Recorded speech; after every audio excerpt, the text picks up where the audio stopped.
Tonight on the South Today, with enough white stuff, Coronet Peak ski field is opening for business with many locals and tourists hitting the slopes. The first ever New Zealand Blood Donor Week is being celebrated with an urge for newbies to roll up their sleeves. And after 20 years of guiding people around his beloved Port Hills, a Christchurch man is scaling down his love of the area.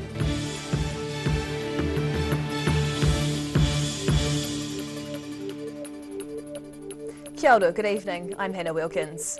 Several ski fields are now open in the Queenstown Lakes area, including Coronet Peak, which had a good turnout for yesterday's opening day.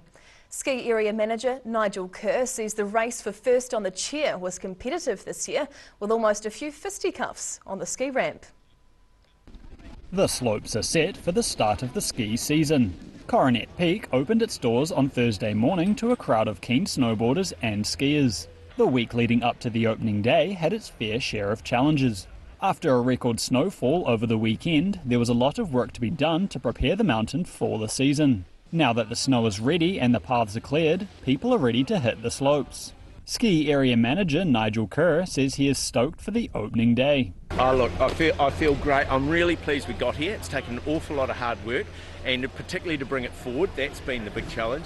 The great thing is, as I said to you before, you know, when Coronet's on, it's the best mountain in New Zealand, and it's on. A number of people lined up early for the first on-chair spots. The positions are a challenge to gain, as it is often quite competitive to be the first in line. Braving the colder temperatures from the early hours of the morning, the keen snow enthusiasts were happy to make it. Pretty much camping, yeah. Just without the tent. Was it cold? This morning it got cold, yeah. Stay upright. That's your best move usually. But for the first day of the season, this snow is what you would normally get mid to late season. Yeah, totally. I love it so much. Coronet Peak is the second ski field to open in the Queenstown area so far, with the remarkable soon to follow on Saturday. In Queenstown, the South Today. As storms continue to claim the St Clair coastline, the local surf life-saving club says the community is sick of band-aid solutions. The south end of the Dunedin beach now has no safe access following recent storm damage. The local Surf Lifesaving Club chairman Cam Burrow says a lot of money has been spent by the local council on creating a coastal plan, but the club is still waiting for a timeline of when things will be done. Until access is improved, St Clair lifeguards can only safely reach the beach further along at St Kilda. The council says it has installed warning signs advising it is unsafe to access the beach at some points. Demand is up, but supply is down. The New Zealand Blood Service says nearly 38,000 new donors are needed across the country over the next 12 months to keep up with the increasing demand for blood and plasma. The call for new donors comes as the service marks its first ever National Blood Donor Week. Around 110,000 New Zealanders donate blood every year. That's according to the New Zealand Blood Service, which is hosting its inaugural National Blood Donor Week. As well as being a push to keep up with demand, it's also a big thank you for the life-saving generosity of New Zealand's donors. By having a week, it gives new donors who are seeing a bit more activity, perhaps on social media, online, to be able to think, yeah, this is something I'd love to do, and use this week to come in and donate. Lynn Roddicker, Donor Relations Coordinator at the Dunedin Blood Donation Centre, says more than 220,000 units of blood, plasma and platelets are donated each year. Those valuable donations help save the lives of 29,000 people annually across Aotearoa. This group from Manarangatahi were among those donating today, with each of the team having their own reasons for donating. It's about being a whānau and supporting all of those that are in our whānau. You know, this is another way we can help all our members of the community. I think probably what goes through your mind is that 70-year-old blood, do they want that? And so the process you go through says, yeah, that's fine. So it's cool. I'm really happy to be doing it. Actually, when I was younger, I needed a blood transfusion. Well, I nearly did, so I kind of understand the value of having blood, you know, when you need it, and I think it's really important to be able to give back to the community as well. One of the areas of concern for the Blood Service is that less than 4% of New Zealand's eligible adult population are blood donors. It's calling for more people to join what the organisation describes as the whānau of lifesavers. We felt that we needed that whole week to be able to really thank all of our amazing donors that do come in to donate. Rodika says someone needs blood in New Zealand every 18 minutes, and that person could be someone's child, parent, grandparent, partner or friend. The New Zealand Blood Service's first National Blood Week wraps up this Sunday. In Dunedin, the South Today. An historic Christchurch sports field is about to rise from the ashes and reopen again more than a decade after it was damaged in the Canterbury earthquakes. Lancaster Park was arguably one of the nation's favourite sporting venues. However, the Christchurch earthquakes left it unusable and it was torn down. In September 2019, the Christchurch City Council approved a plan to redevelop the site into a sports ground once again. The memorial gates are being refurbished and should be ready in time for Armistice Day in November. Meanwhile, the grounds will officially open this Sunday ahead of sports games later in the month. After more than 20 years guiding people around the Port Hills in Christchurch, the Victoria Park Visitor Centre's scale model is in need of a touch-up. Now it's being updated with new track information and Māori place names. To be a miniature restoration painter, one needs a lot of patience and skill. Something the artist, Mike Bear, also known as Ghost Cat, says he has tons of, plus one other elemental skill. A crazy person, someone with a lot of patience, but you know, it still gives me a lot of joy. But obviously the finer detail with the things that I make takes a lot of patience and time, so yeah. Despite his cramped working conditions, hovering over the scale model of the Port Hills, found at the Victoria Park Visitor Centre, Bear says it's a lot of fun. A lot of fun. It's what I do as a living. It's what I've wanted to do for a very long time. It's literally the only last, I think, year and a couple of months I've been doing it as a full-time artist, so very happy. The Port Hills model was created by Judith Street and was installed as part of the Visitor Centre upgrade in the early 2000s.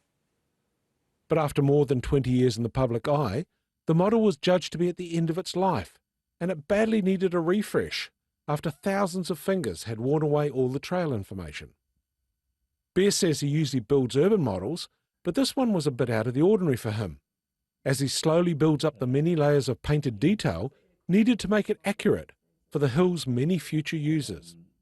In Christchurch, the South Today.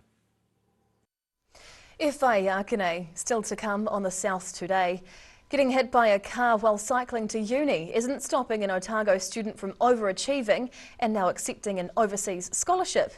And Christchurch is being painted with a sea of colours for a rainbow parade.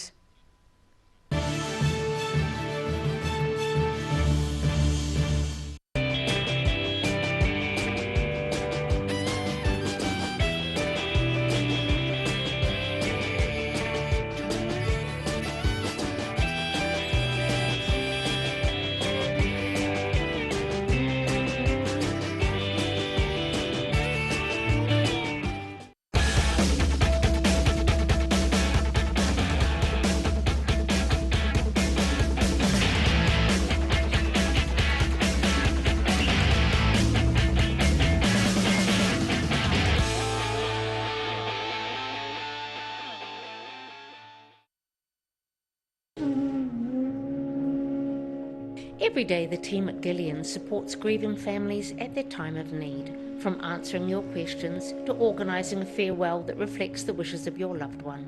We can help. Call Gillian's today.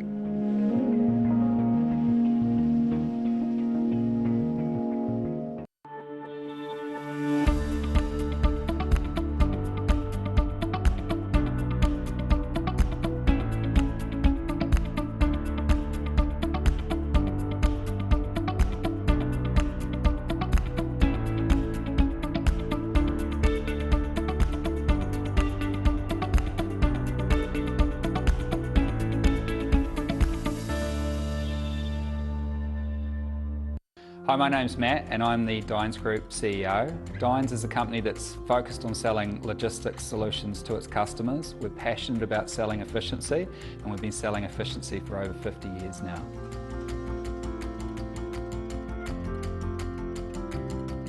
If you're at risk of developing melanoma skin cancer, you owe it to yourself to have a mole map. Mole map is coming to your area.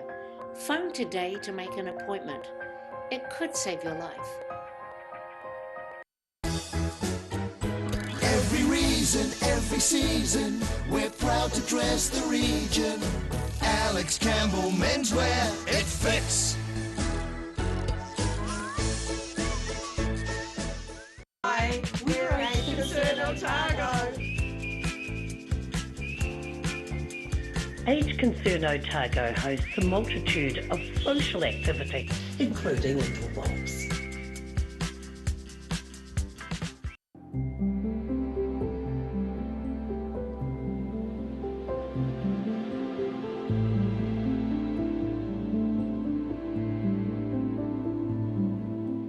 He fakes slam dunk!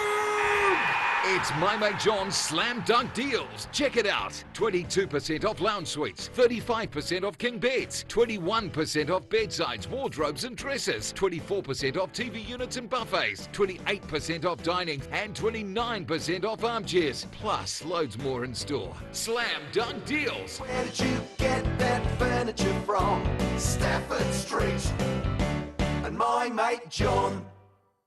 Livingwell Disability Resource Centre, a not-for-profit charitable organisation and your one-stop shop for information and resources to help you retain independence. We offer a wide range of assistive products from jar openers to mobility scooters and provide assessments for Total Mobility, the half-price taxi scheme. Come and see the friendly team. You'll find us on the corner of George and Bath Streets, ground floor of Burns House.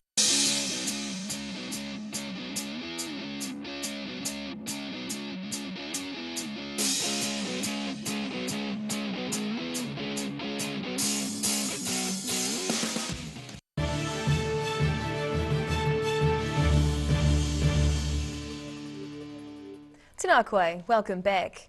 The Otago Regional Council is set to start an evaluation of the management of its iconic lakes. The guardians of Lake Wanaka are calling for evidence-based management of the region's freshwater resources. Lake Guardians Don Robertson says community efforts to lessen pollution in Otago lakes can only go so far without measuring what was actually happening in the lakes. The Otago Regional Council says a contract was awarded today to evaluate if a full management plan of the lakes is actually necessary. When Anna Clark was hit by a car while cycling to a University of Otago lecture, it opened a major fork in the road for her future. The 26-year-old received a severe brain injury in the 2018 accident, which left her questioning whether she should drop her studies and pursue a career that demanded less brain power. A vehicle accident about 4 years ago nearly ended the academic career of a promising scientist. However, that's all history for 26-year-old Anna Clark, who's just received a Fulbright scholarship to study in America. Yes, so I'm really privileged to be awarded a Fulbright Science and Innovation award to study in the States. So I'm heading to Cornell for 12 months in August. Her time in the US will contribute to her PhD studies at Otago. However, she nearly walked away from studying, as she was in the first years of master's level study when she was knocked off her bike in 2018. I thought, the dream of having a doctorate or like working towards a doctorate was something which was a little too far-fetched at the time. She decided to continue with education, and now the genetics PhD candidate has received a Fulbright New Zealand Science and Innovation Graduate Award. And Clark is thankful for family and friends who got her through tough times. And then also my rehabilitation team, and that just helped give me the confidence to keep moving forward. She plans to use the award to further research pest control through genetics at New York's Cornell University.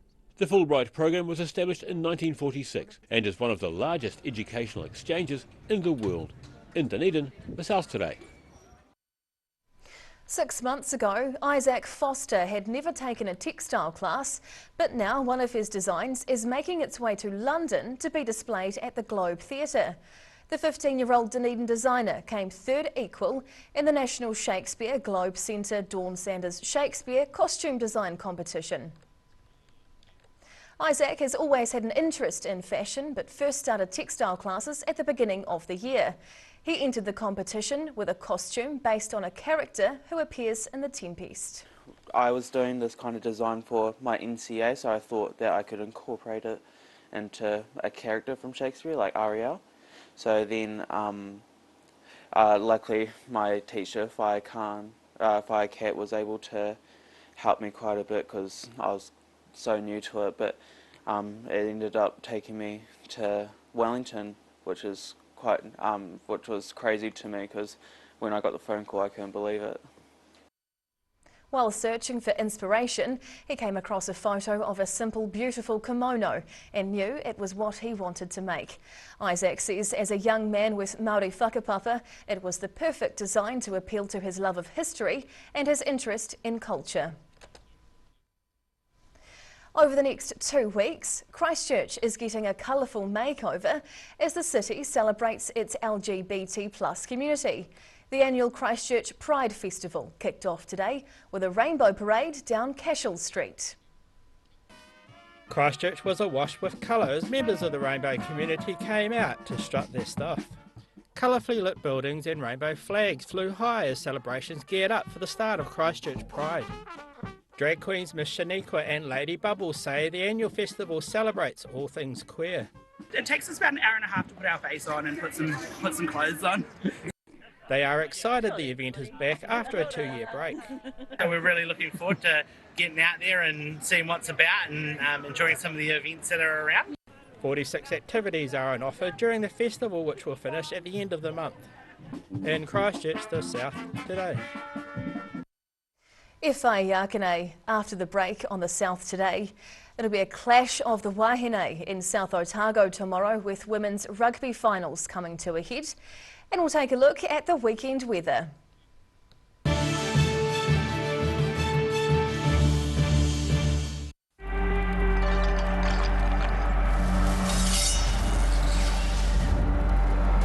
Drop when you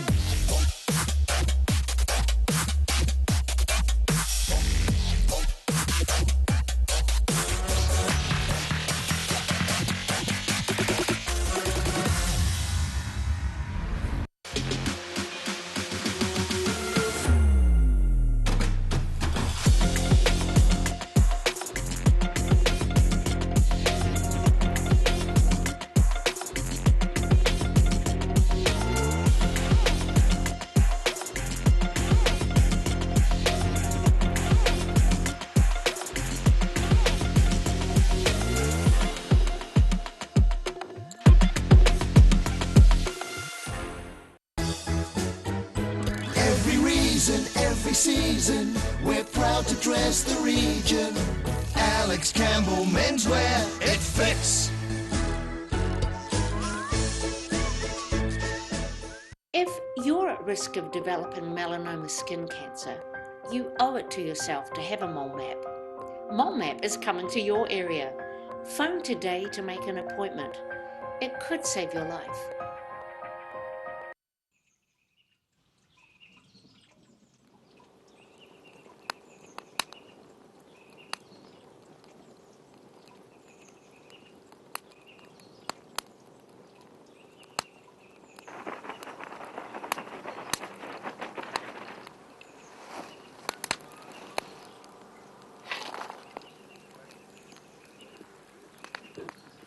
Evening, I'm from the Parks Department. Have you got a permit for that fire?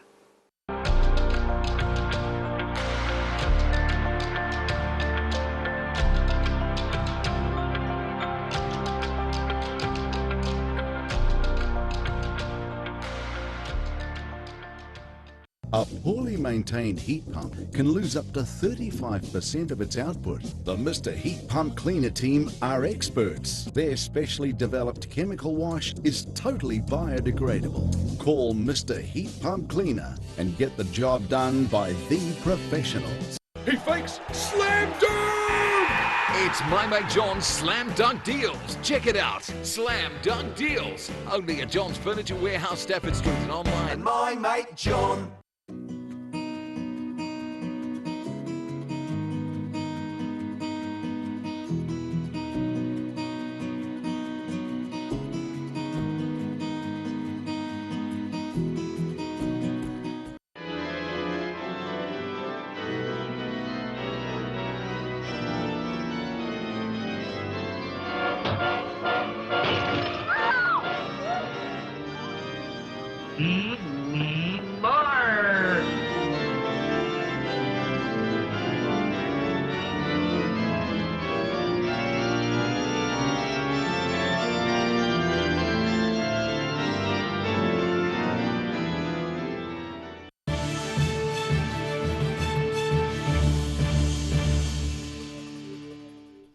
Tēnā koe, welcome back.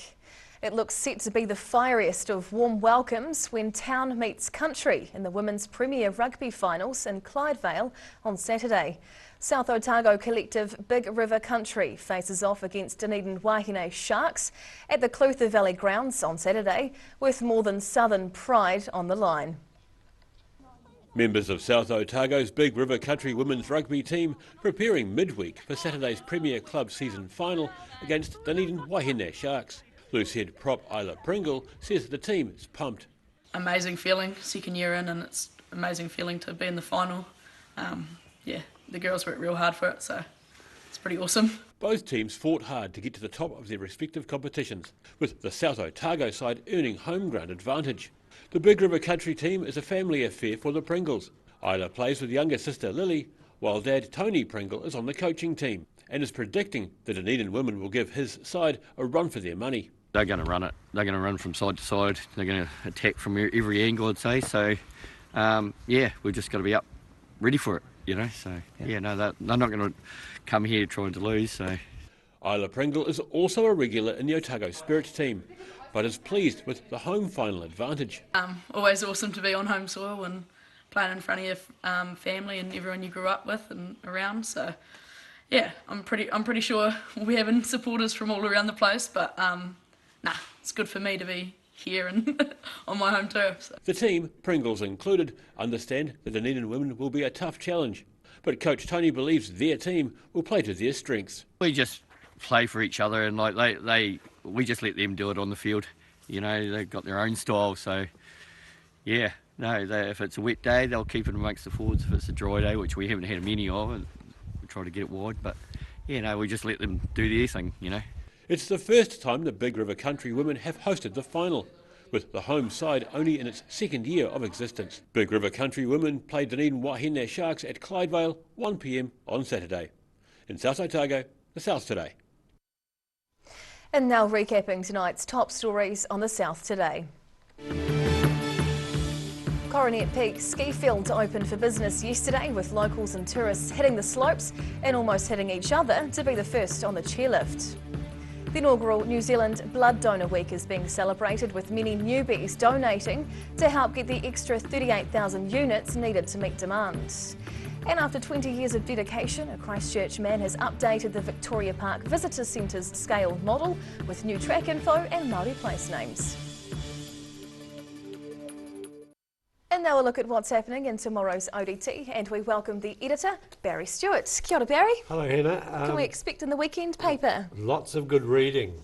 Okay. Give us a taste. Okay, I'll give you a taste. So aggressive marketing and technology has left schools battling what they call a vaping epidemic.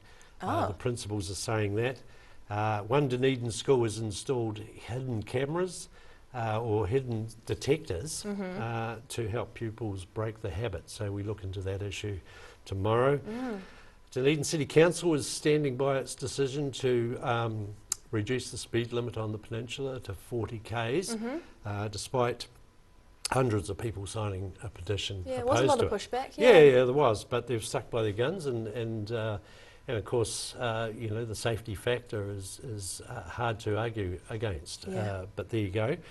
A large Dunedin aftercare school aftercare school centre has been allowed to continue its activities, although there is a watchful look over how it performs. So, so they're still kind of on watch, but essentially they've passed and will continue to operate. Yes. Big sporting weekend, of course, the Blues versus Crusaders. Yeah. And I know one person who wants the Crusaders to win, but we won't go into that. Okay. But the South Island team, so why wouldn't we support that? Well, yeah. Also, what we've referred to earlier, or you referred to earlier, the big country, town versus country women's final, so that'll be interesting. In the weekend mix, we have a range of interesting topics there. Matariki, what it means. Interesting piece there, and also a special insert design for living. So have a look for that, something for everybody there. Brilliant. Oh, we look forward to reading all of that in the weekend paper. Barry, thank you. Thank you. And now for a look at the weather. Tonight's weather proudly brought to you by Mole Map. Looking at the situation, a cloudy weekend lies ahead for the region with cold air arriving from the south tomorrow, lingering through Sunday and into Monday. Heading to the top of the South Island first, Nelson looks cloudy with showers and 14 tomorrow. Greymouth will get some showers too with easterlies and 14 degrees, while Christchurch gets a frosty start with light showers and a high of 10. To our southern towns now, fresh southwesterlies and showers and a high of 8 degrees are heading for Balclutha and the Catlins tomorrow. Lumsden and Gore will be mostly cloudy with southwesterlies and a top temperature of 9 degrees. Travelling westwards to the Central Lakes area, southeasterlies and cloud are heading through here with Wanaka and Queenstown getting a chilly high of 7. Alexandra and Tiano will be cloudy with light winds too, reaching 8 degrees. To the northern towns next. Some showers make their way to the east coast along with fresh southwesterlies. Timaru will reach 12 as the high, 11 for Oamaru and 8 degrees for both Twizel and Omarama.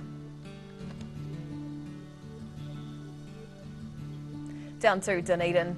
Fine and cold tonight, dropping down to just 1 degree in town. A frost to start at Momona, then a cloudy day with sunny spots, then some showers and gusty southwesterlies, up to 11 and then down to 7. Sunday will be overcast, bringing some rain and breezy southwest winds. Expect a high of 9 and then an overnight low of 6 degrees. And now to Invercargill, cloudy with westerlies, dropping down to 4 overnight. Tomorrow will be cold and cloudy with a high of 9 degrees and then down to 6.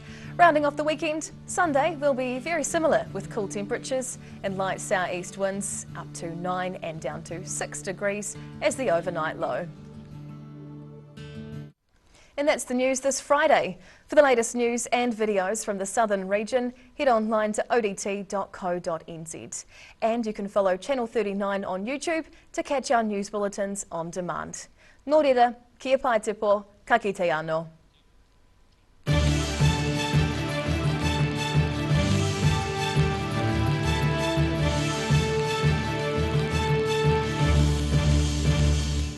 Public interest journalism funded through New Zealand On Air.